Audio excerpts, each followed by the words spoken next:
Нийслэл Улаанбаатар хотод Сангаа архан дүүрэгт 1, Сүхбаатар дүүрэгт 1, Чингэлтэй дүүрэгдээ 1, Баянгол дүүрэгдээ 1. За мөн Чингэлтэй дүүрэгдээ сүүлд нь дахиад 2 гээд нийт 6 дуудлага ирсэн. За үүнээс 22 хүн хордлогын шинжтэй гэж хэлснээс 13 насан турш хүн, 9 хүүхэд гэсэн ийм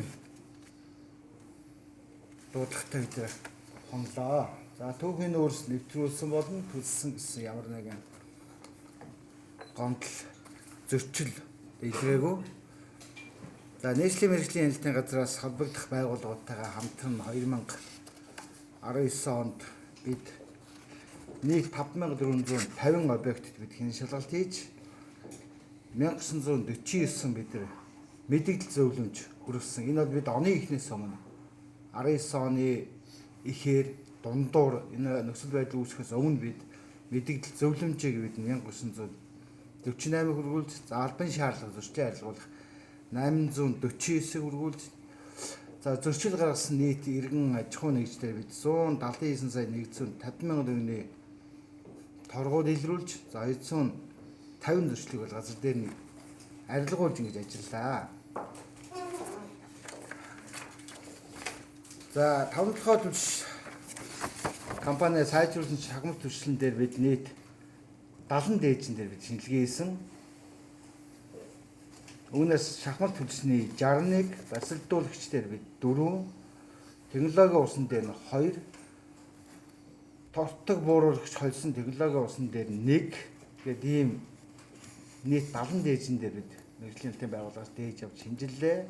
За энэ шинжилгээгээ бид геологийн төв лаборатори, ашигт малбарын газрын лаборатори, хийм технологийн хүрээлэнгийн лаборатори, гайлын төв лаборатори, нийслэлийн мэргэжлийн хэлтийн газрын төв лаборатори, мөн бүгд найрамд Хятад ард улс, бүгд найрамд Солонгос улс, Оросын холбооны улсын лабораториудыг бид шинжилгээнд шинжилүүлсэн. За шинжилгээний хариугаар шахмал түлшинд хийсэн шинжилгээгээр хүний эрүүл мэнд, байгаль орчин ноцтой сөрөг нөлөө үзүүлэх эрсдэлтэй химийн элемент эрдэс илрээгүй гэж дотоодын болон гадаадын лабораториудаас ийм хариу тухайг бид иржээсэн. Хамгийн сүүлийн шинжилгээг бид 2019 оны 19 сарын 13-нд бид дээж авч шинжилгээ нь авралаад ажиллаж байгаа. Энэ нь бол нөхцөл байдал үүсгэхээс өмнө болон бид дараа сар болгон бид түүхийд болон бүтээгдэхүүн дээр бид үйлдвэрлэлийн явц борлуулалтын цэгүүдээс бид дээж авч бид шинжилүүлж ирсэн.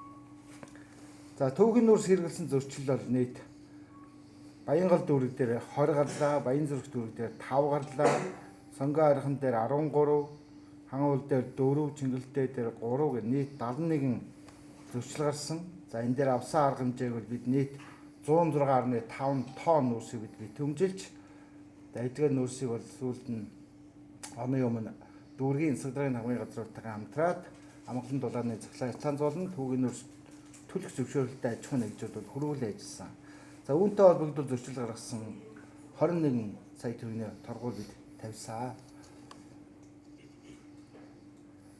За мөн түүхийн нүүрс төлсөн зөрчил илэрч байгаа хороодын засаг дарганаас арга хэмжээ тооцоолгоо буюу дүүргийн засаг дарганаас бид албан бичиг хөргүүлсэн. Энэ бол би ард иргэдийн өмнөөс хийж гүйцэтгэжтэй ажил гэдэг үүднээс бид бол хороодын засаг дарганыг удаадаа хороонд нь зөрчил гарсан засаг дарганаас арга хэмжээ авахаар холбогдох эрхүй дээд байгууллагт нэг юм албан бичиг хөргүүлж ажилласан байна.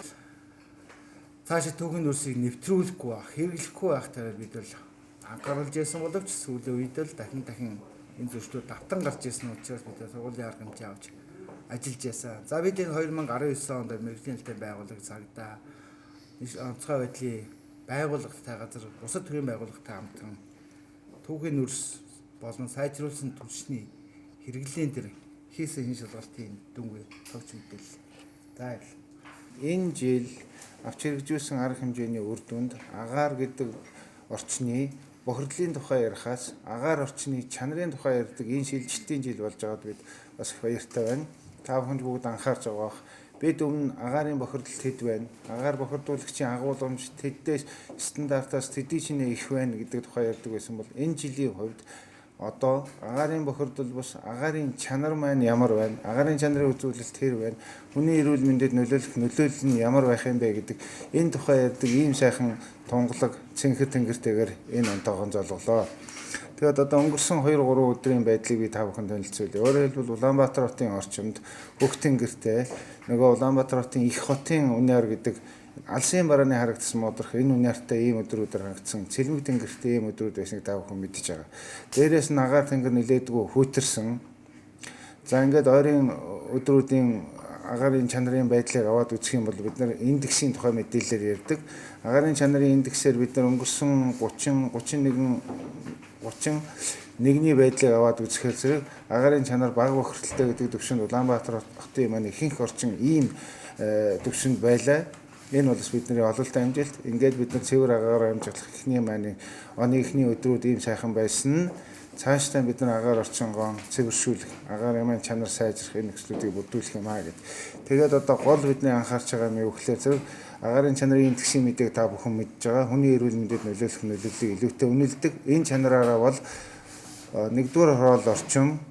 За энэ орчимд бол агаар бага бохирдолтой гэдэг төвшөнд байсан. Сүүлийн 3 өдөрт за бусад орчинд бол агаарын бохирдол бага бохирдолтой гэдэг төвшөнд байсан бол биднэрт одоо агаарынхаа чанарын төвшөнд басан ололттой байна гэсэн ийм дүн мэдээ харагдаж байна.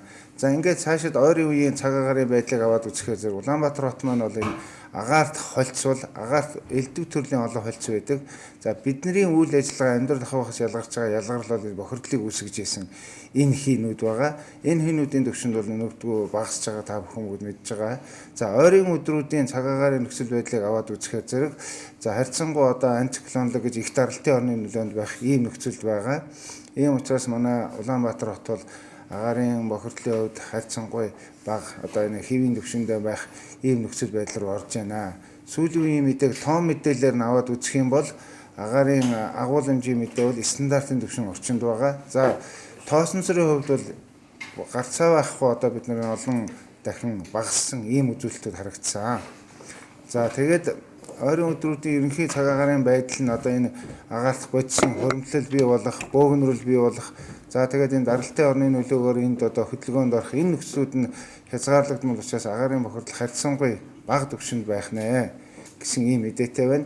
Цаашдаа цаг агаарын нөхцөл байдал, агаар мандлын урсгал энэ нөхцөл байдлууд өөрчлөгдөд ирэхлээр зэрэг агаарт агуулмжийн маань хэмжээ хөдөлгөөнд орсон хөдөлгөөнийхөө нөхцөл байдал одоо саармж байдлаас болоод бид нэр тухай бүрд нь одоо агаарын чанарын мэдээллийг иргэд олон нийтийн засагтаа мэдээлж авах болно.